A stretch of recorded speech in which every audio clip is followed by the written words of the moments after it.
On this episode of Deer and Deer Hunting Properties, Jason and Brad discuss best practices for first-time property buyers as well as some tips on out-of-state leasing. Then, PH Outdoors has a special delivery for the Rucks family farm. You're watching Deer and Deer Hunting Properties.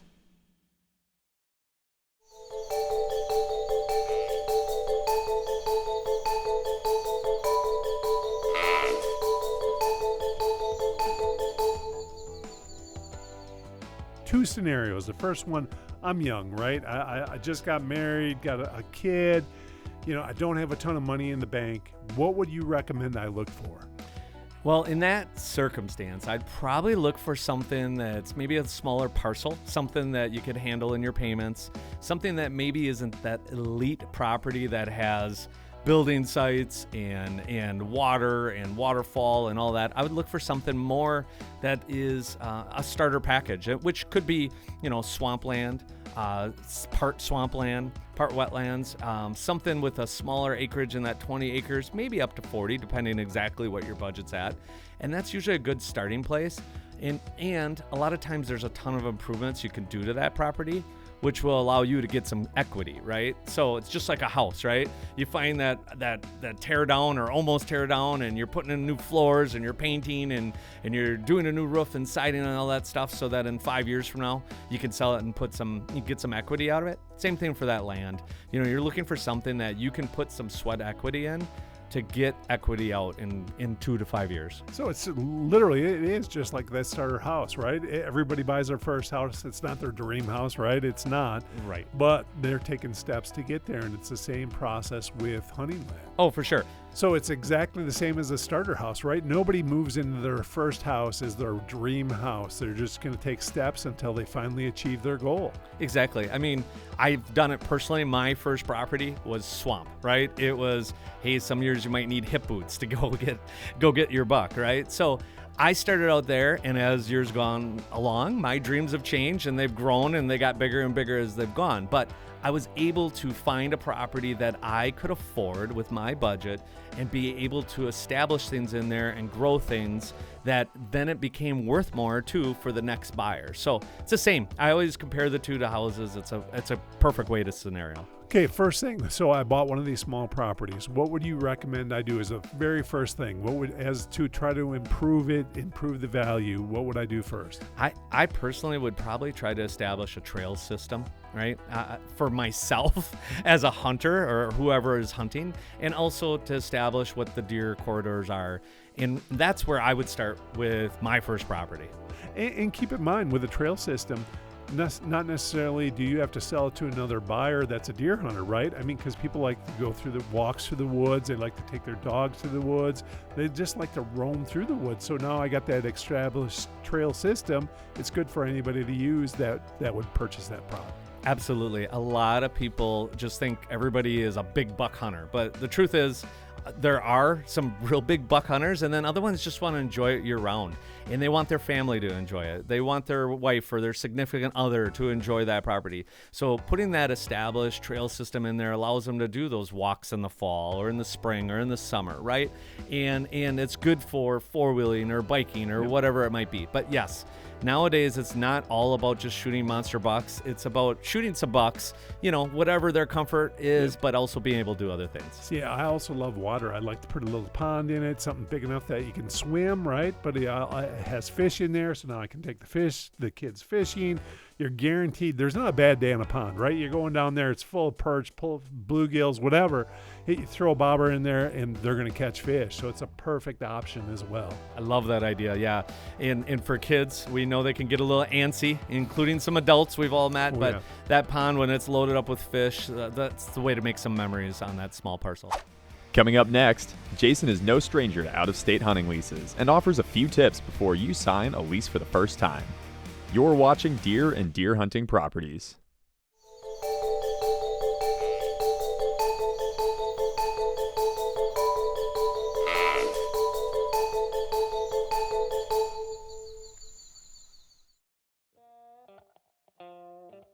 Hey, welcome back. It's Jason Rickman at Deer and Deer Hunting Properties. I would like to talk a little bit about leases a little bit more.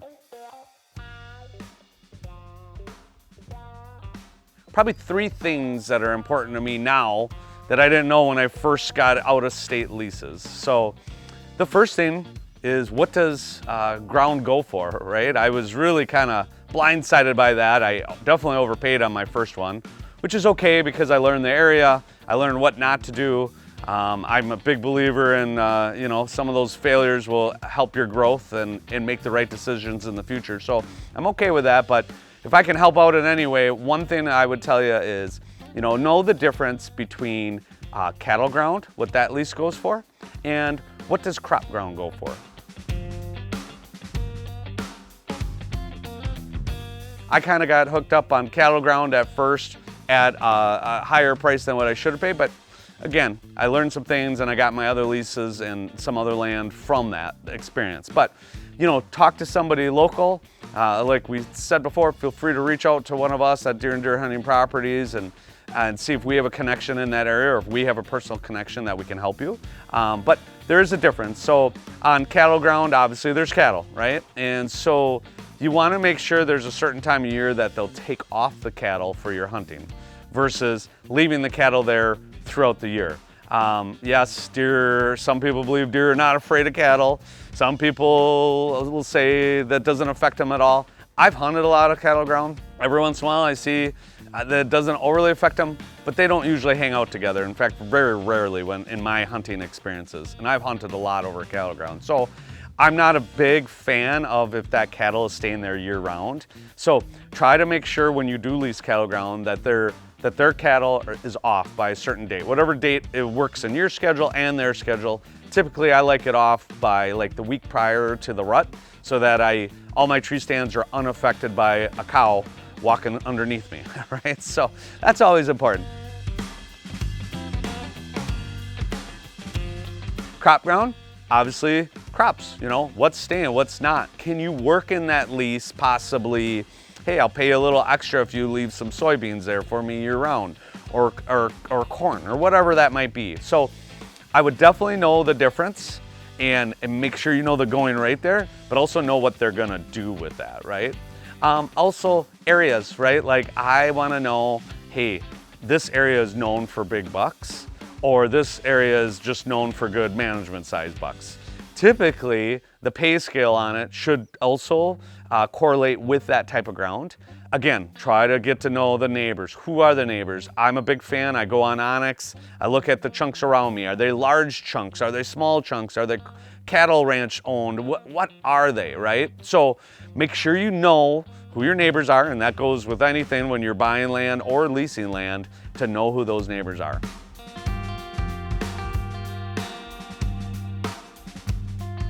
And then the third thing is probably one of the most important is, what are the rights to the landowner and you when you lease, right? I've had some real horror stories, not happen to me personally, but I've known some guys that, you know, they lease this land and then the cattle ranchers out there doing work while they're trying to deer hunt, you know.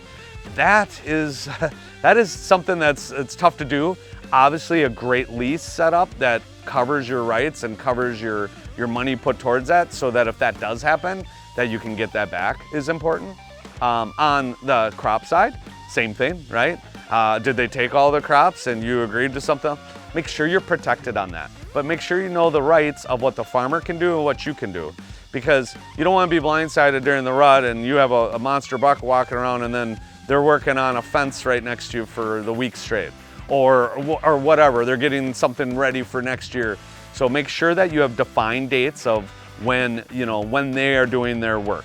So make sure those three things are in your repertoire when you go lease your next property, so that you don't get blindsided and have a bad experience. After the break, special delivery for the Rucks farm. The folks from PH Outdoors teach Brad how to revolutionize his food plots with a brand new Goliath 6 Crimper. You're watching Deer and Deer Hunting Properties.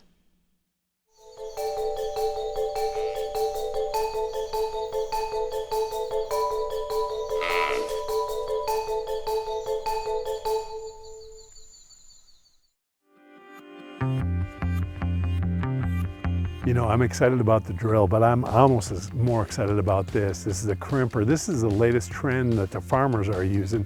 Give me a spiel on the Crimper. Yeah, so this is our 6-foot Crimper. The idea is to come in and terminate your cover crop without having to spray it.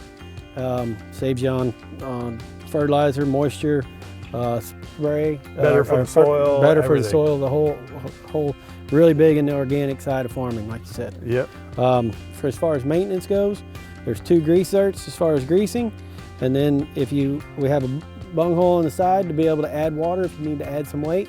If you do that, you for sure want to either add antifreeze with it or make sure you empty it in the winter. Otherwise, it will freeze and break and bust. I'm familiar with that. We're in Wisconsin. But other than that, it's all about timing of whenever you want to be able to get are able to crimp your cover crop to get it terminated. I'm amazed at how easily that thing spins as well. It's just amazing. So right now we got it on the frame. What's the easiest way? We're not going to take it off the frame today, but when I do, what should I do? Easiest way is just to flip it straight up and let it set on the drum. Okay. And you'll pull your pins. This frame is not very heavy at all. Pop and it it'll off. just slide right out from underneath. Hook it on the tractor Hook it on and the you're good tractor, to go. and you're ready to go. Lower your stand legs whenever you flip it. Once you flip it up, and it'll sit there and be right there for you to back up to. So for maintenance, just literally check the grease out. Give it some grease and add water if you need to. But I always recommend people try to crimp without it first, and if you need to add some water to get a little extra weight, to go that route. And then add a quarter or a half at a time. Don't just fill it up. Sure. So it comes with a stand, I see. Yep. Yeah. You just pull your pins and lower your legs, and whenever it's on the drum, it'll sit there upright. When you unhook it, when you're hooking and unhooking from the tractor, it'll sit there and be ready for you just to back right up. Back up and hook on and good to go. Yep. You will want to raise them up whenever you start to crimp, though. Yeah. How high do you want them when you crimp? You'll raise them all the way up. All the way up. So Dusty, once we get it on the tractor, I'm literally just going to check those grease outlets and I'm good to go, correct? Pretty much. You will want to test your cover crop to make sure it's time to crimp, but yeah, anything you need should be available on ph-outdoors.com. So it sounds like it's a simple process. I'm excited about it. I'm going to use a lot less glye, right? And it's better for my soil. It's going to be healthier deer as well. I'm excited to give this thing a whirl in a couple weeks. Just got to let it dry out a little.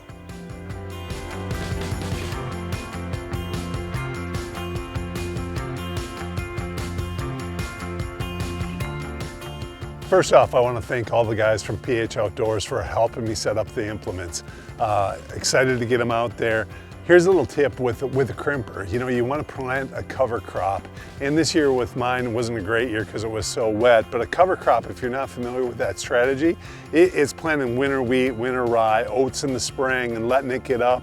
Those have really weak stems, right? And that crimper is going to crimp it all over. If you plant it on something or use the crimper on established tall weeds have thick stems, it's probably not going to crimp it as well.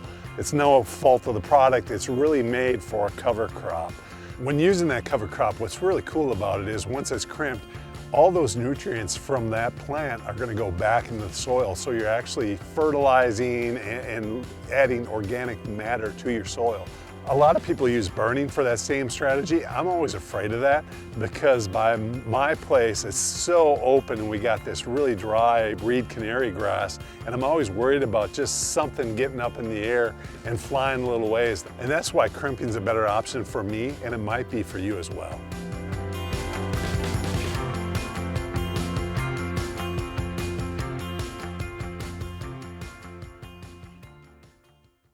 Time's finally here. We've dried out. We've had several days of just nice sun.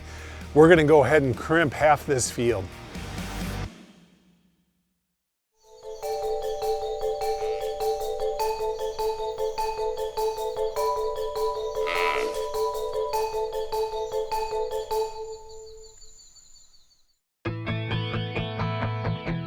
Time's finally here. We've dried out. We've had several days of just nice sun. We're gonna go ahead and crimp half this field.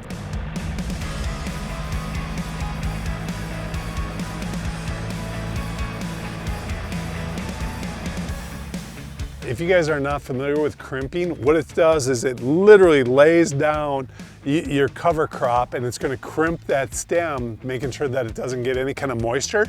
So therefore it's going to terminate itself. It's better than using any kind of glide. It's chemical free. It's going to literally give you a nice layer above that soil. So when you drill in your seed, it's going to hold moisture a little bit better. Best part of it, it's a pretty easy process. This is the PH Goliath 6-foot crimper. All we have to do is drop it down on the ground and start heading out. One little tip that I'm going to give you right now when using the Goliath from PH Outdoors, you know, it's almost like you're cutting lumber, right? Measure twice, cut once. On this, go slow so you only have to do it one time. You don't want to have to go over it a second time. Not only do you save time, you actually save money with fuel prices the way they are. It's a great way to save money. It's more economical. Best part about having kids, another tip is, you don't have to do all the work yourself. I'm gonna trade out between my son and myself. This is the first time for both of us, so I wanted to be down here before I gave the keys to the car.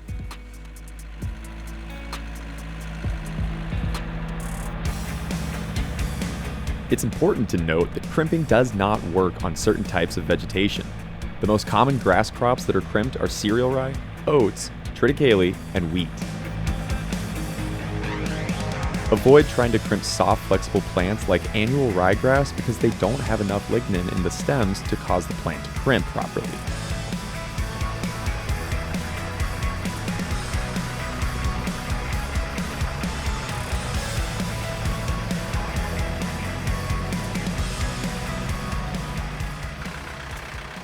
Kids leave stuff out and don't put it away. Our trap mechanism is now broke because somebody and his friends were shooting last fall and neglected to put it away. It's fine. It's a little dented. It's a little bent, the whole thing's broke.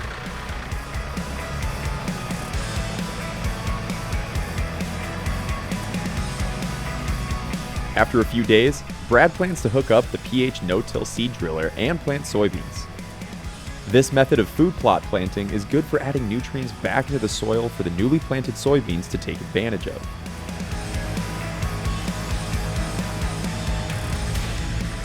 Thought you had to be doing some of the work. I think he's having a little too much fun. I'm going to let him do it. My allergies are really kicking up with this.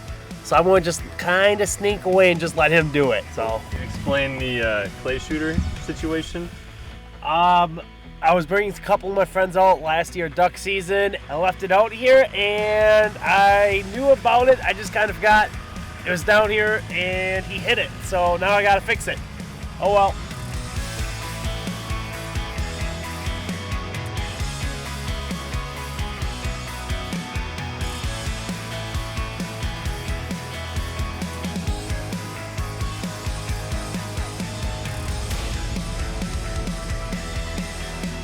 The PH crimper worked flawlessly where we had winter wheat or winter rye.